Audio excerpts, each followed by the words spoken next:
The strange part is I wasn't even supposed to be home that day. The flight was canceled. Some mix-up with the weather in Dallas grounded everything, and the earliest reschedule was for the following morning. So, I did what any tired, overworked marketing exec would do. I caught the next available flight home and figured I'd surprise my wife. A small detour to the local bakery for her favorite blueberry scones, a quick stop for coffee, and I was pulling into our driveway in the middle of a golden afternoon, grinning like a fool. I had no idea the next 10 minutes would gut me like a fish. Lauren and I had been married 6 years. Not without its struggles, sure, but who doesn't have rough patches? We met in college. She was an English lit major with messy auburn hair, full lips that curled when she laughed, and a laugh that made me forget where I was. She was the kind of woman who didn't just walk into a room. She claimed it like she paid rent in the air. We were passionate. And when I say passionate, I mean the kind of sex that comes with bruised lips and scratch backs, even 2 years after saying, I do. But the last few months, something shifted. We still touched, kissed, hell, even fucked, but something deeper, some anchor that used to hold us together, had slipped loose. I didn't expect to find the answer in my own bed. The moment I stepped into the house, I knew something was off. There was a dampness in the air, not from weather, something heavier. A smell, musk, heat. My heartbeat started to climb. The hallway was too quiet, except for the faint creak of her headboard. No fucking way. I don't know what made me move so slowly up the stairs. My arms were trembling. The coffee cup in my hand burned my fingers, but I didn't notice. At the top, I could hear them now. Moans. Skin on skin. The kind of sounds that aren't made by strangers or mistakes, but by people who know each other well. I pushed the door open. There she was. Lauren, my wife. Naked, sweat slicked, arched in pleasure. Her hands gripped the sheets, her head thrown back as she begged for more. And the man between her thighs, the one fucking her like she belonged to him, was Adam, my best friend. Adam, who stood beside me at my wedding. Adam, who held my newborn niece in his arms. Adam, who I trusted with everything. The tray crashed to the floor. Coffee spilled everywhere, soaking the carpet. Lauren's eyes flew open.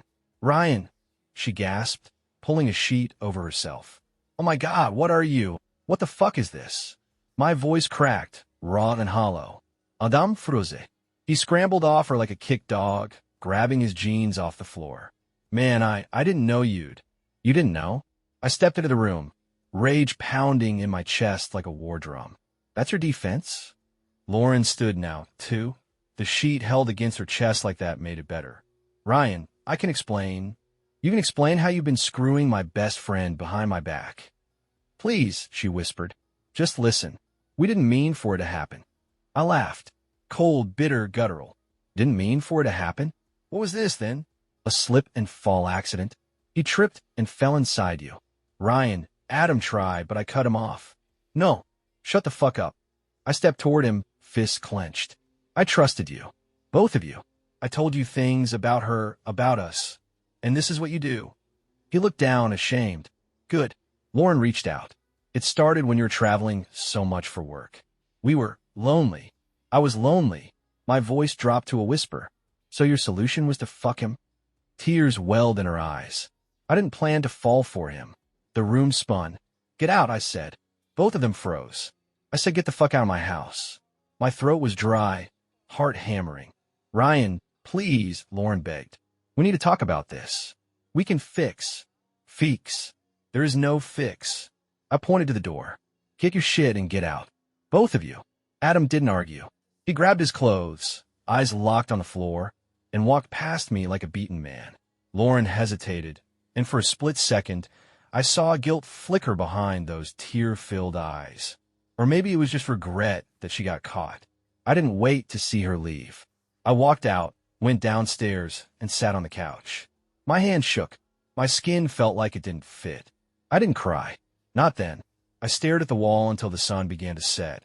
And then I opened a bottle of bourbon and drank until the numbness settled in like a blanket. They say betrayal feels like a knife in the back. They're wrong. It's more like a quiet, cold hand reaching inside your chest and ripping out everything you thought you knew. Lauren and Adam were gone. But this wasn't over.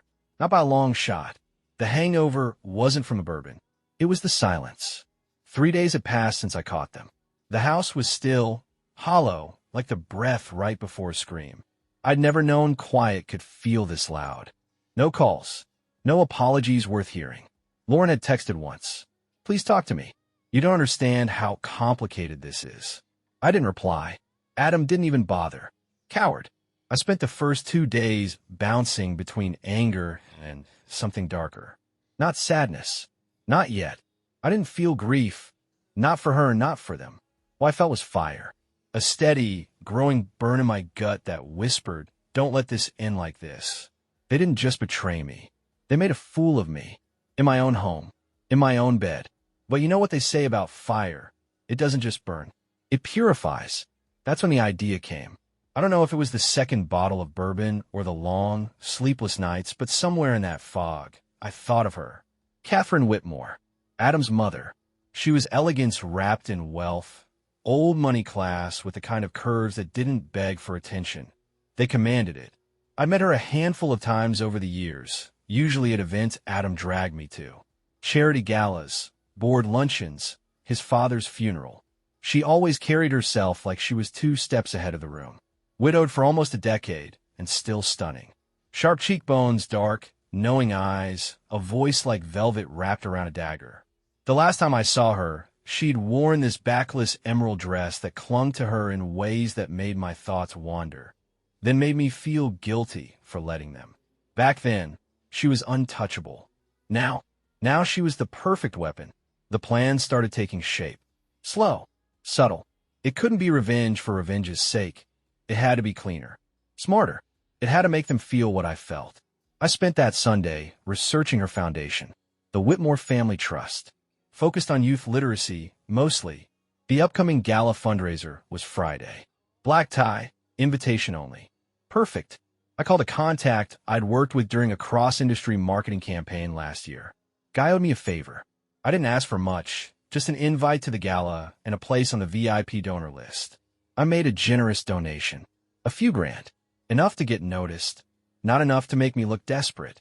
The night of the gala, I stood in front of my mirror, straightening my tuxedo, the crisp white shirt underneath tighter across my chest than I remembered. I hadn't worn this thing in 2 years. Still fit. Barely. I look good. No, sharp. My hair styled, face clean shaven. I wasn't walking into this as the wounded husband. No. I was walking in as a man on a mission. When I arrived, the venue was already glowing. Chandeliers spilled golden light across polished marble floors. Everyone sparkled, diamonds, cufflinks, glasses of champagne held like accessories. I spotted her the moment I walked in. Catherine stood near the stage, laughing softly with a small circle of donors.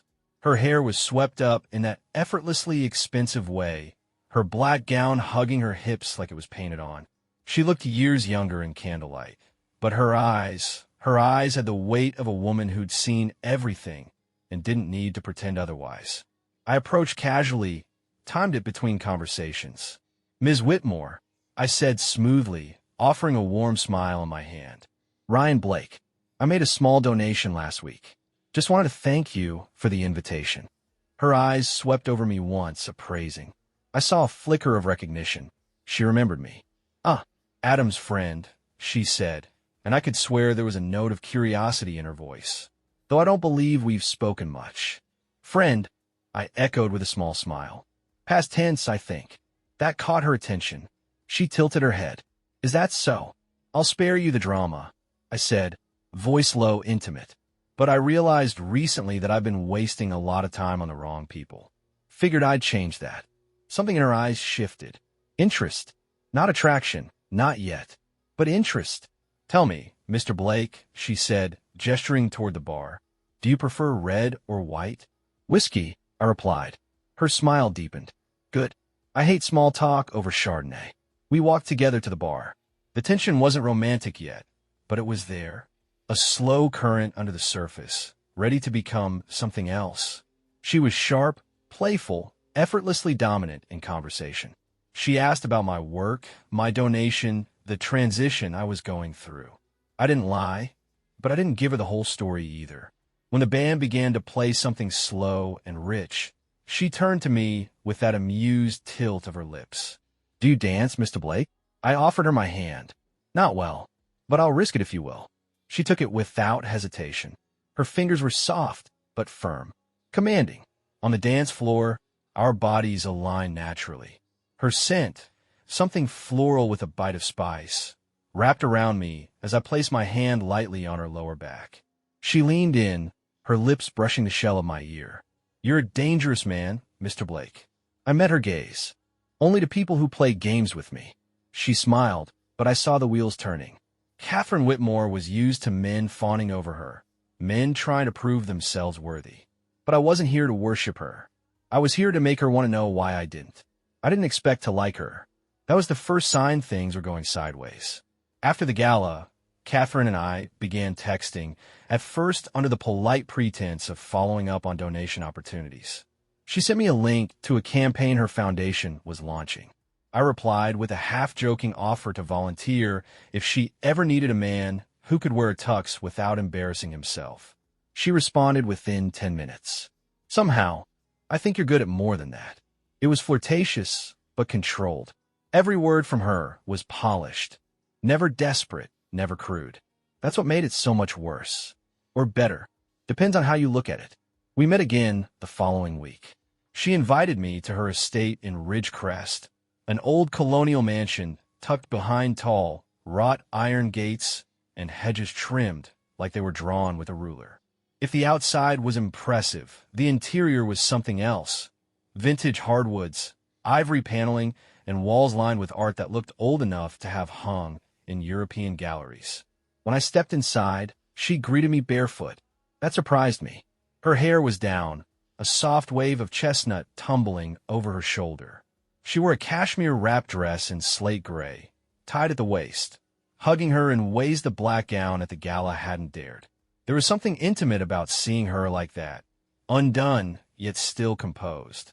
"You're early," she said, handing me a glass of wine.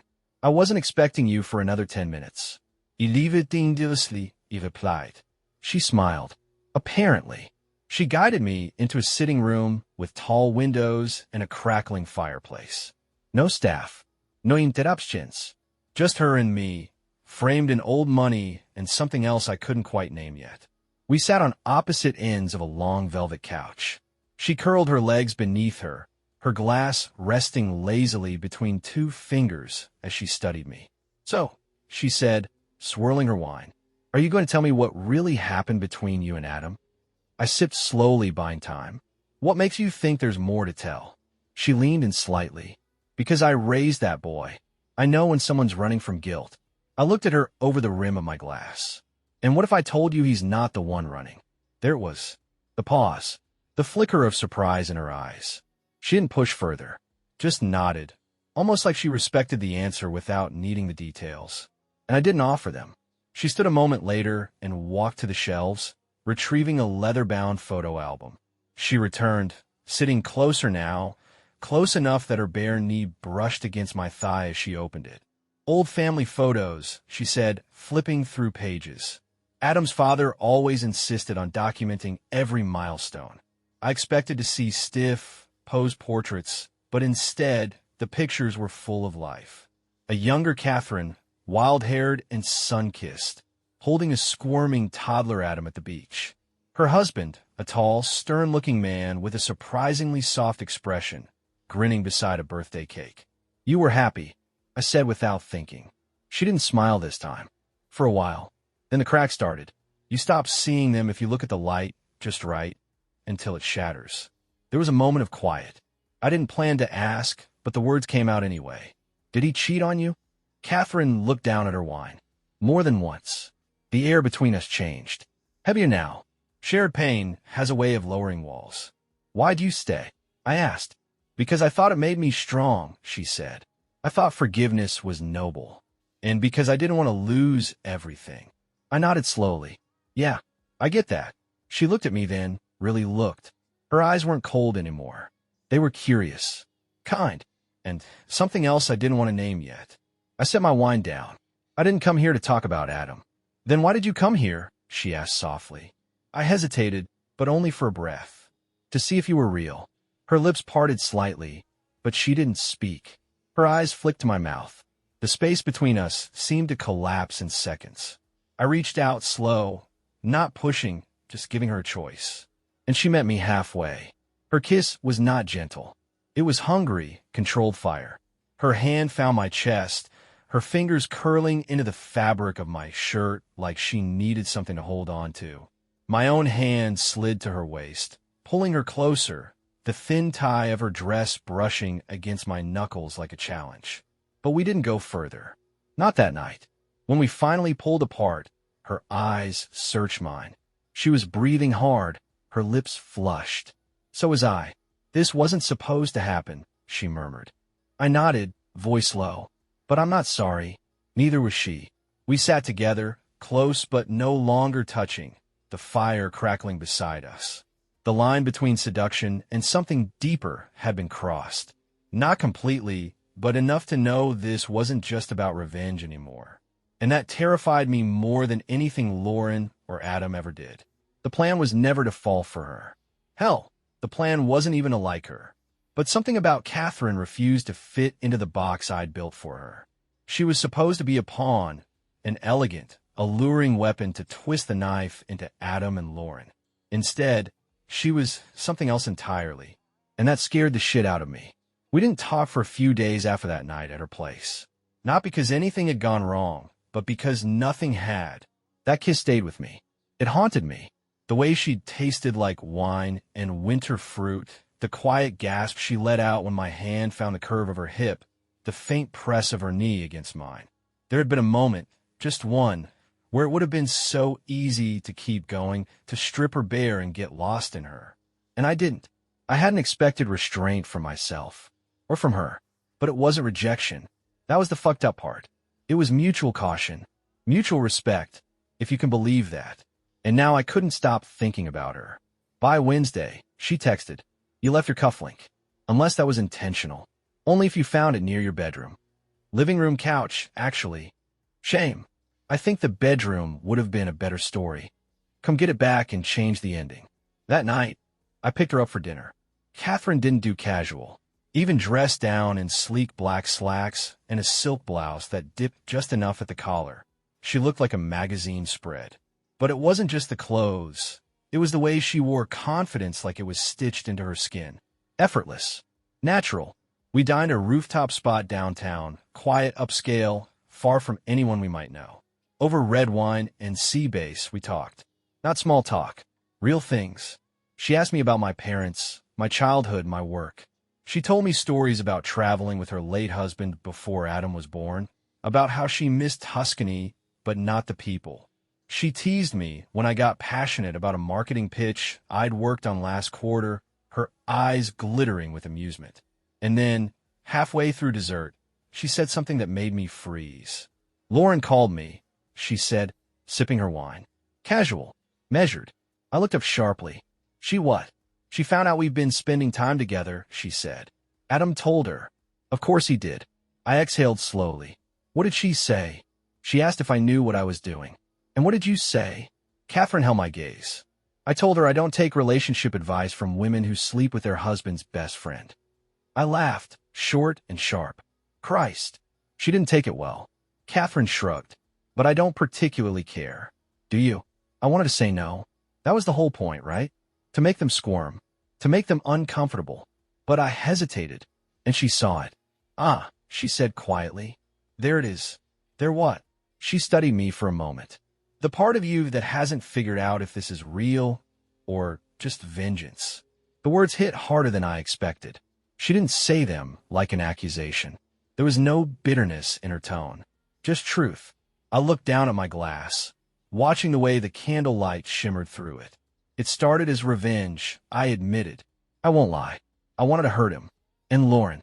The idea of seducing his mother. It felt twisted and perfect, like a kind of poetic justice. "And now?" she asked, voice softer. Now, with a whole different story. Because the way she listened to me, really listened, was something Lauren had stopped doing a year ago. Because when she leaned in and laughed at my dry jokes, it wasn't forced.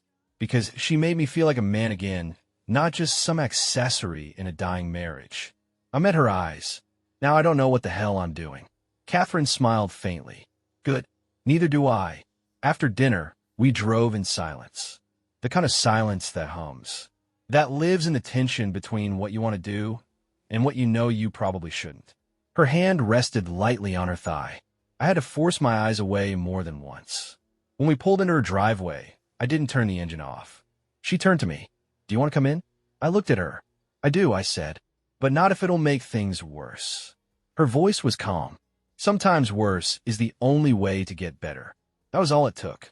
Inside, everything felt the same as the last time, and completely different. We kissed again, this time harder. Hungrier. My jacket hit the floor. Her fingers fumbled with my belt. I lifted her onto the hallway console table, and she wrapped her legs around me like she'd been waiting days for this moment. And maybe we had. We didn't make it to the bedroom. It was desperate and messy and hot. God, it was hot, but what shocked me most wasn't the sex. It was how natural it felt. How easy. Like our bodies already knew each other. Like they were just catching up with the rest of us. Later, tangled in her sheets, her head on my chest, she whispered, Do you think Adam suspects? I ran a hand through her hair. He knows. She tilted her face up to mine. And Lauren? I nodded. She definitely knows. Her smile was slow. Dangerous. Good. I didn't go looking for Adam. But some things in life just come to you when the air is charged enough. It was the following Saturday, warm for spring, the kind of day that makes you want to believe things are still normal. I was walking out of a local cafe, coffee in one hand, my phone in the other, when I heard his voice. Ryan. I turned, and there he was, standing by his car across the street. Arms crossed, aviators on, casual jeans, and a fitted shirt like he was still pretending to be the cool guy everyone wanted to be around. But I saw it, even from that distance, the stiffness in his shoulders, the tension behind the sunglasses. He wasn't there for a chat. I didn't hesitate. I walked across, took a slow sip of coffee, and stopped a few feet from him. Adam. Been meaning to talk to you, he said, voice tight. You mean after you fucked my wife? Or after your mother stopped returning your calls? His jaw twitched. Don't bring her into this. Bit late for that, don't you think? There was a beat of silence. Are you sleeping with her? He asked. I didn't answer. I didn't have to. His sunglasses came off, and now I saw it clearly. Panic and disgust warring in his eyes. Jesus Christ, Ryan. My mother. I nodded slowly. That's right. He looked like he'd been punched. His mouth opened, then closed again. He couldn't form the words. Now you know what betrayal feels like, I said, stepping closer. How it burns. How it sits in your chest like acid. How it makes you second-guess every fucking thing you thought was real. It's not the same, he snapped. No. I raised an eyebrow. Because I seemed to remember you standing naked in my bed while my wife begged you to keep going. His fists clenched. I didn't plan that, he muttered. Neither did I said. But it happened. And the best part? Catherine chose me. Over you. Over your fake outrage. Over your perfect image. She doesn't know what you're doing, he said quickly. You're using her. Am I? I asked. You sure about that? His eyes narrowed. She's vulnerable. Lonely. That's what you're feeding on. You mean the same way you fed on Lauren? When she started pulling away from me, when you started hanging around more, touching her just a little too long, laughing a little too loud at her jokes. That was different. No, Adam. It was selfish. Like everything you do. He stepped forward, his voice low and sharp. You don't know what you're getting into. She's my mother. You can't just. I cut him off. She's not your possession. You lost the right to tell anyone what they can or can't do the second you unzipped your pants and climbed into my marriage. His face flushed. He looked around like someone might be watching, like he still had something left to protect. I swear if you hurt her. I laughed once, bitter and sharp. Don't worry, Adam. I have no intention of hurting her. That's your department. He didn't respond. He just stood there, stunned, blinking hard like his brain was short-circuiting. I walked away before he could say another word. That night, Catherine called. Her voice was cool, but I could hear something beneath it. Worry? Doubt? He confronted me, she said. Adam. Yes. At the foundation. Just showed up in my office. Said you were using me. I sighed. I figured he might. What did you say to him? She asked. I told him the truth. There was a pause. And what is the truth, Ryan? I rubbed the back of my neck, suddenly unsure. At first, I was angry. I wanted to make him pay. You were part of that. A piece of the plan. Silence. But then we talked. We kissed. You looked at me like I wasn't broken. And that changed things. Change how? I started wanting you, Catherine. Not as part of anything. Just you. She didn't respond right away. I need to ask you something, she said after a moment. Anything. Did you ever intentionally target me? From the start. Yes, I said. But I didn't expect you to feel real. And now, I'm terrified that I've ruined something good before it even had a chance to breathe. There was a long pause on the line. I overheard you and Adam, she said finally. My stomach dropped. What? Not the whole thing. Just enough. My mouth went dry. And I needed to know you weren't lying to me. I'm not. I believe you, she said. Just like that. I need some space, she added. Not forever. Just time to think. I closed my eyes. I understand. I care about you, Ryan, she said, voice soft. That's what makes this so damn hard. The line went dead. And just like that, I was alone again. But this time, it wasn't anger that filled the silence. It was something far more painful. Regret. There's a certain kind of silence that follows a confession. Not the awkward silence you get when someone tells a bad joke, or the quiet that hangs in a room after a fight. No, this silence is deeper. It hums. It breathes. It makes you question everything you just said, even if you know you had no other choice. That was the silence I lived in after Catherine hung up. Days passed. I didn't hear from her. No texts. No calls. Not even a cold, formal email. Just that dead, gnawing quiet that somehow said more than any angry words ever could. I try to focus on work. Try to go about my life like I wasn't unraveling from the inside out. But every time I checked my phone, every time I walked past the bottle of bourbon on the kitchen counter, every time I saw her name in my recent calls list, I felt it. I'd blown it. I thought about reaching out. 1,000 different messages drafted, deleted, redrafted. None of them felt right. They all sounded like excuses. And I had enough self-respect left to know Catherine Whitmore didn't need apologies wrapped in weak words. She deserved the truth. Raw. Unfiltered. So I waited. And then on Thursday, just after 6 p.m., my phone rang. Her name lit up the screen like a siren. I answered on the first ring. Catherine, I want to see you, she said, her voice unreadable. Now turned out to be her home again. The same grand colonial mansion, but it felt colder this time. Her usual warmth was missing, and when she opened the door, I saw it in her eyes. She'd been crying. Come in, she said, turning before I could answer. I followed her into the sitting room, where a small fire still burned in the hearth, casting a soft amber glow across the room. She didn't sit, just stood near the mantel, arms folded. I've been thinking a lot, she began, about you, about Adam, about everything that's happened. I nodded once, unsure if she wanted me to speak. I knew, she continued, when you first approached me at that gala, that something wasn't right. You were too smooth, too calculated. It wasn't just charm, it was control. You wanted something. I didn't deny it. I couldn't. I let it happen anyway, she said, her voice softer now. Because I was lonely, because I liked the attention, because I wanted to feel wanted, like a woman again. She looked at me then, and the weight of her stare was crushing. I fell for you, Ryan. That's the worst part. Catherine, I'm not finished. She exhaled sharply, pushing a hand through her hair. And then I hear you admit to my son that I was part of some scheme, some twisted act of revenge, like I was a pawn in your little game. My chest tightened. That's not what you are. No, she said, her tone sharp. But it's what I was, wasn't it? At first. Yes, I said, my voice barely above a whisper. I came to that gala with every intention of getting close to you. Not because I knew you, but because of who you were to him. I wanted to hurt Adam. She flinched slightly, but didn't look away. But then I met you. Not Adam's mother. Not the woman I planned to seduce. You. I stepped forward just enough to close part of the space between us. You made me forget about Lauren. About the pain. About everything. Not because I was trying to lose myself in you, but because you saw me, Catherine.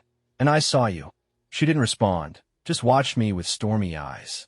You said you fell for me, I continued. Well, I didn't expect it either. I didn't plan it. But here we are, and I don't care how we started. I care about what's real now. Silence again, heavy and expectant. Then she whispered, I'm scared. I closed the distance between us. Slowly, carefully. I didn't touch her, just stood close enough that she could feel me. So am I said, but I'm still here. Her eyes brimmed with tears again, but this time, she didn't look away. I hate what this is, she said. I hate that it started with pain. That Adam's caught in the middle. He made his choices, I said. Same as we did. She nodded slowly, then stepped into me. Her hands pressed against my chest, not to push me away, but to steady herself. Her forehead touched mine. I want to believe you, she whispered. Then do. She kissed me. Soft, searching. And in that moment, everything else slipped away. The betrayal, the lies, the weight of everything we'd done. It all faded beneath the quiet, trembling truth of that kiss. When it broke, she looked up at me. Don't lie to me again, she said. I won't. She let out a breath, then smiled, just a little. Good. Because if you do, I'll break more than your heart. I smiled back. Fair enough. We stood there for a long time, wrapped in firelight and something that felt a lot like redemption. But in the back of my mind, I knew the fallout hadn't finished. Not with Adam. Not with Lauren. Not even close. I didn't expect forgiveness to come in the shape of coffee and worn-out sweatpants. But that's what Catherine wore the next morning when I showed up at her door again, unannounced, holding 2 cappuccinos and a bag of warm almond croissants from the French place she'd once told me she missed. She opened the door barefoot, eyes tired but soft, and let me in without a word. We sat at her kitchen island, quiet for a while. Not awkward, just peaceful. The kind of silence that didn't need to be filled. The kind that happens when 2 people have burned through every lie and come out on the other side a little scarred, but still standing. You know what's weird? She asked, finally breaking the silence. What? I don't feel ashamed of you. I looked up. Her lips were curved in that small, almost guilty smile of hers. After everything, she continued. The revenge, the lies, the fallout. I thought I'd feel stupid. Used. But I don't. I feel, she shrugged. Strangely alive. I smiled. That makes 2 of us. But it wasn't over. Far from it. While Catherine and I were trying to find some fragile rhythm again, the storm outside our walls was picking up speed. Lauren called me that night. Blocked number. Straight to voicemail. Ryan, I don't know what the hell you think you're doing. But this little game? It's gone too far. You're using Adam's mother to get back at us? Do you have any idea what this is doing to him? To me? This isn't who you are. Please, can we just talk? One last time. I didn't call back. Not yet. Instead, I went home and poured a drink. Sat in the silence of my 2-clean condo and realized something terrifying. I didn't care what Lauren felt anymore. But Adam? Adam wasn't letting this go. The next day, Catherine texted me mid-morning. He showed up again. I was at her house within an hour. He was angry, she said, pacing in front of the fireplace. Said I was humiliating him, that the board members were whispering behind his back. He thinks you're doing this to get some sick revenge on him, through me. I folded my arms, jaw tight. Is that what you think? She shot me a sharp look. I wouldn't have let you back into my bed if I did. That shut me up. She exhaled and sank into the armchair across from me. I told him he's not the victim in this, that he doesn't get to cry betrayal when he slept with your wife. But he doesn't want to hear it. He's unraveling. Let him, I muttered. She looked at me for a long moment. Do you hate him? I didn't answer right away. I don't know, I admitted. Some days I think I do. Other days, I think I just missed the version of him I thought was real. Her expression softened. You loved him like a brother. Yeah. And he ripped that apart without blinking. She nodded slowly, then stood and crossed the room, sitting beside me. Her fingers laced with mine. You've been so focused on what you lost, she said quietly. You haven't realized what you've found. I looked at her. And what's that? A woman who sees you. All of you. Even the parts you're still angry at. I wanted to kiss her right then. But the doorbell rang. And everything shifted. Catherine rose slowly. I followed her to the door, already feeling the heat rising in my chest. When she opened it, Lauren stood there. Hair immaculate. Expensive coat. Eyes wild. Her gaze shifted between us. and I could practically see the conclusions forming in her head like storm clouds. "So it's true," she said. "Lauren," Catherine began, voice calm, "this is not the place." "Don't," Lauren snapped. "Don't try to take the high road. You've been screwing my husband." I stepped forward. "Ex-husband." She turned on me. "You're really doing this? With her?" "Yes," I said. "And it stopped being about you the moment you chose him over me." "You're pathetic," she spat. "You think this makes you look strong? It makes you look broken." Catherine put a hand on my arm before I could respond. "Lauren, if you came here to scream, you can leave. But if you want to talk like an adult, you don't get to act like some classy matriarch," Lauren sneered. "You're just a lonely, aging woman desperate for attention. And he's using you."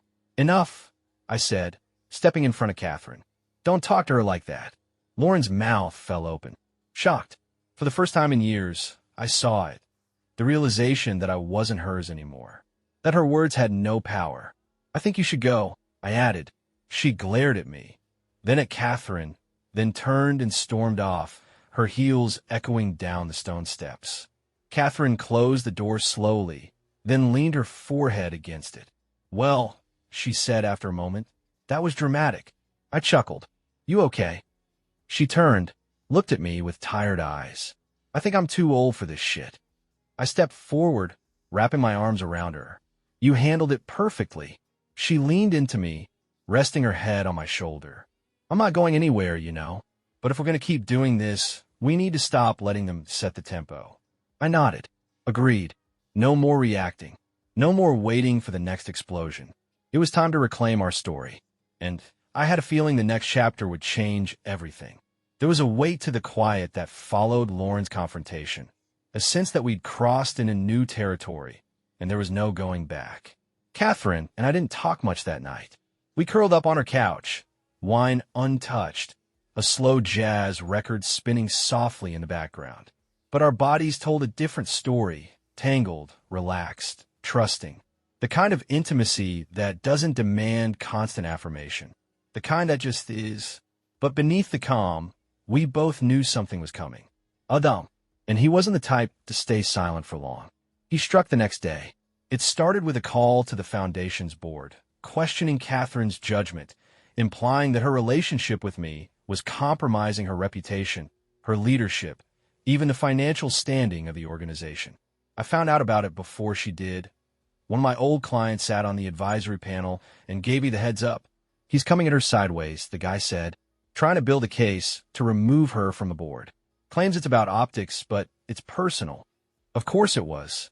I raced over to her house.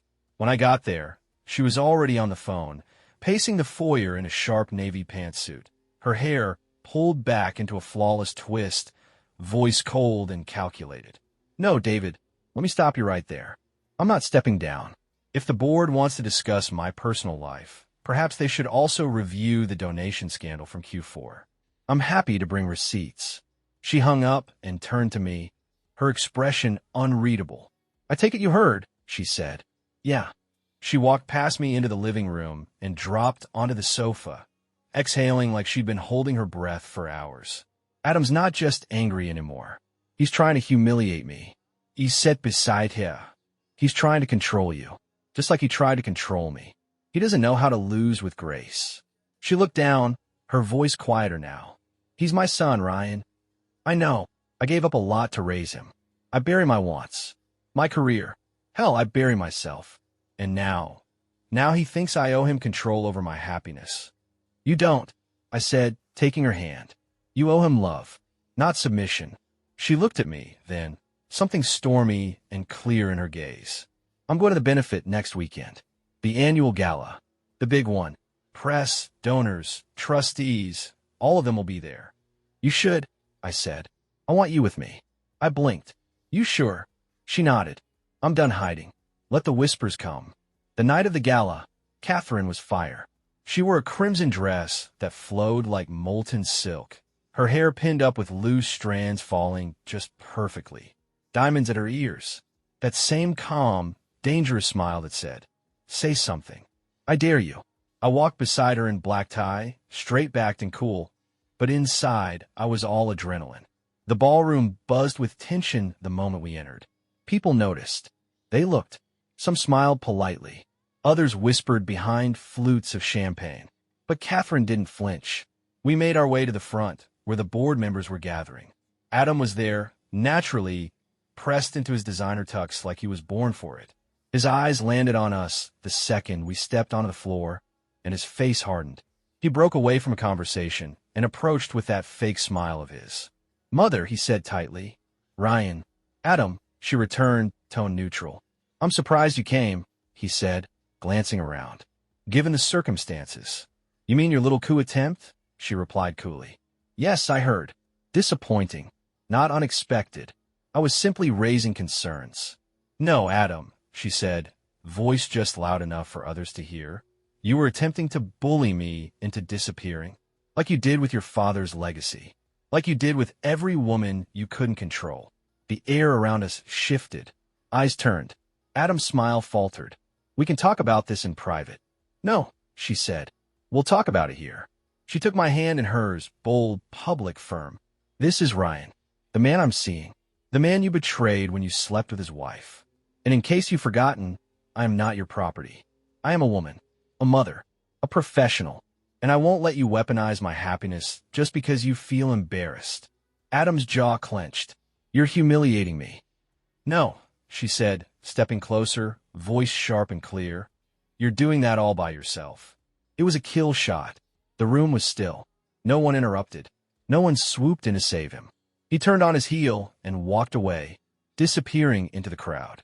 Catherine exhaled, then looked at me. "Well, that was overdue." I grinned. "You didn't just burn the bridge. You nuked it."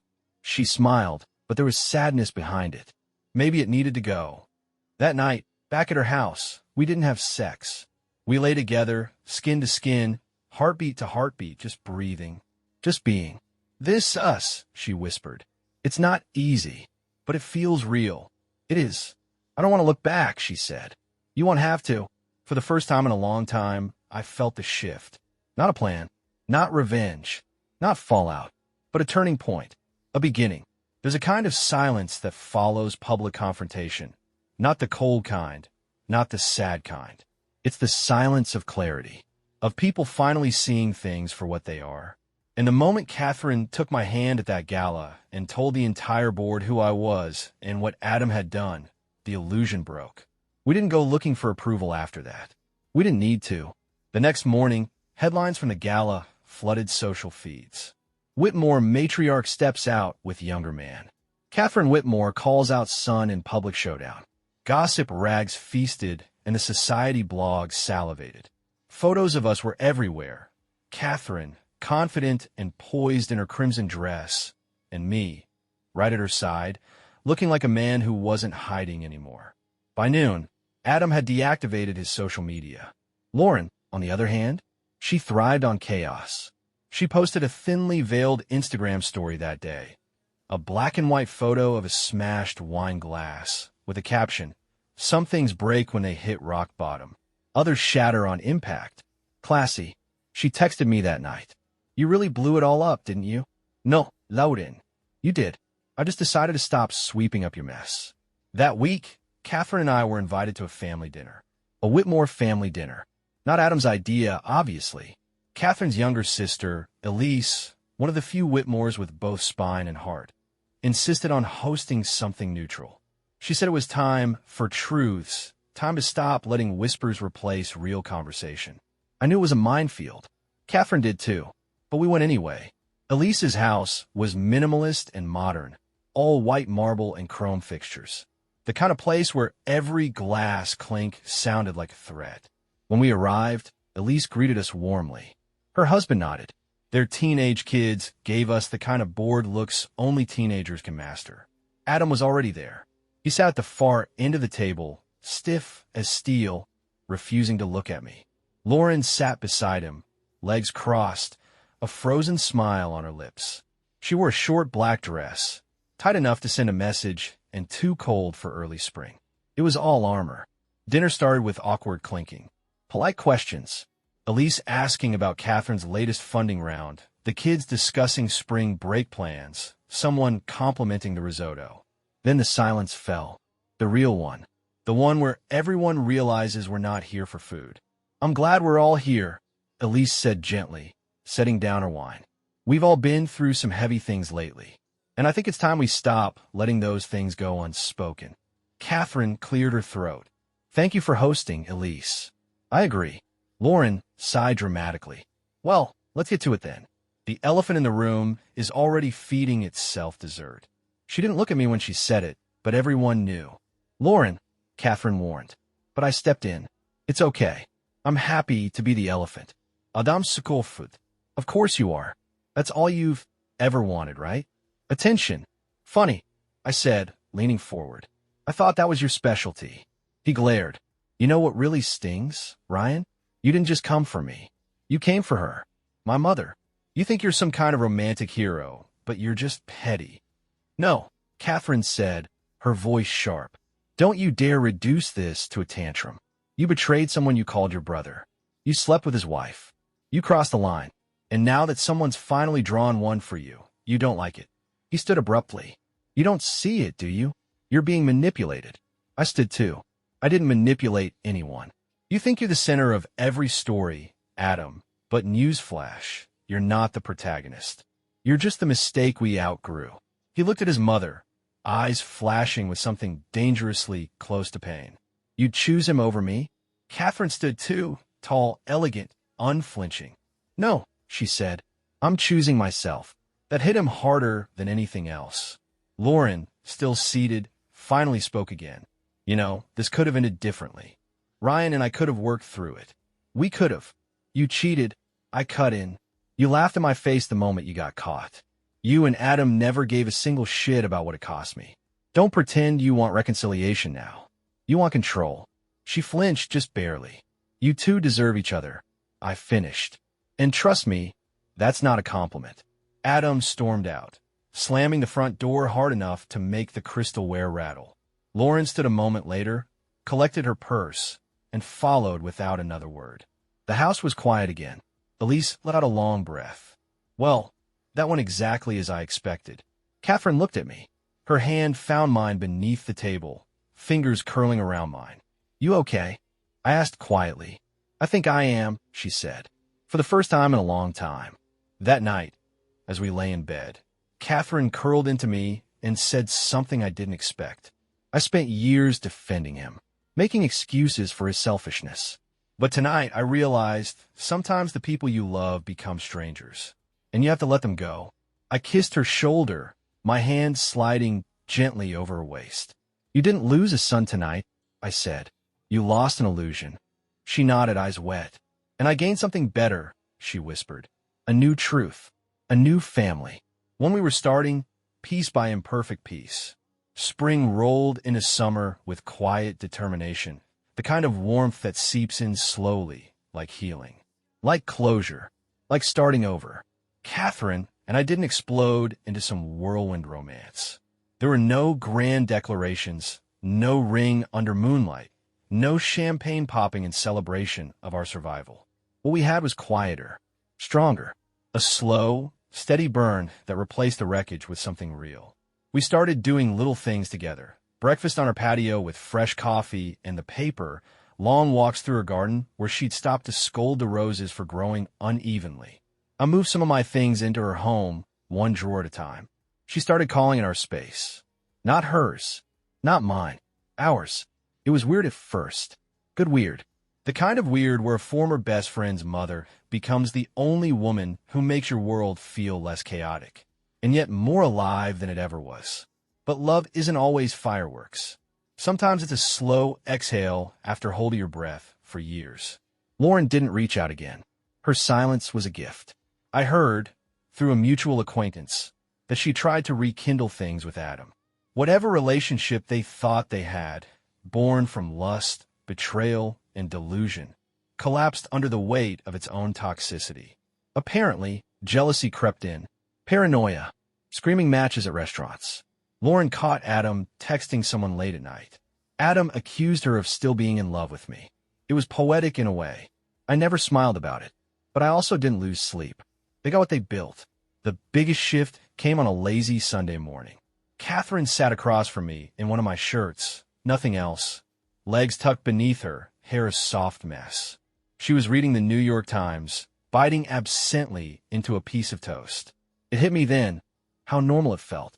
How natural. "You're staring," she said without looking up. "Yeah. Do I have jam on my face?" "Only a little." She smirked, wiping her cheek. "What are you thinking about?"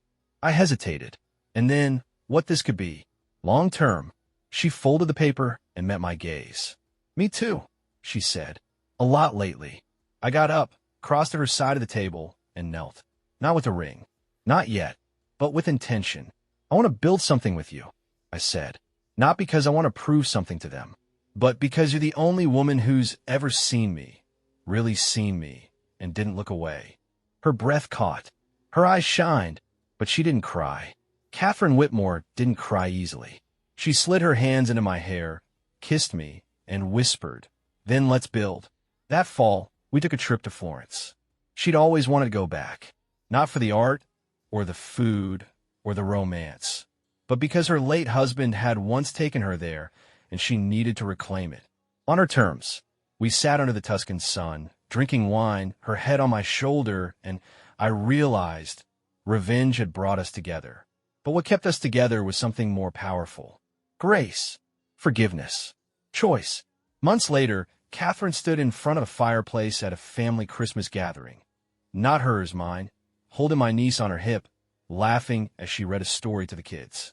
My mom sat beside her on the couch, smiling, completely taken by her. My sister, always the skeptic, had pulled me aside earlier and said, "I get it now. She's not just some older woman. She's her. She's the one." I looked at Catherine and nodded. "Yeah, she is." Adam didn't come that Christmas. He hadn't spoken to Catherine since the night of the gala. She left the door open for reconciliation, because that's the kind of woman she was, but he hadn't taken a step through it. Maybe one day he would. Maybe not. That was on him. Some lines, once drawn, don't get erased. I won't pretend the journey made sense from the start, that it wasn't messy, painful, or morally gray as hell. I wouldn't wish the betrayal on anyone, but I wouldn't undo it either, because it showed me the truth. Love doesn't always come in a neat package. Sometimes it walks into your life disguised as revenge, unravels your world, then stays to rebuild it with you. Catherine and I, we were unexpected, but we were real. And for the first time in a long time, I wasn't angry or broken. I was whole, and I was home.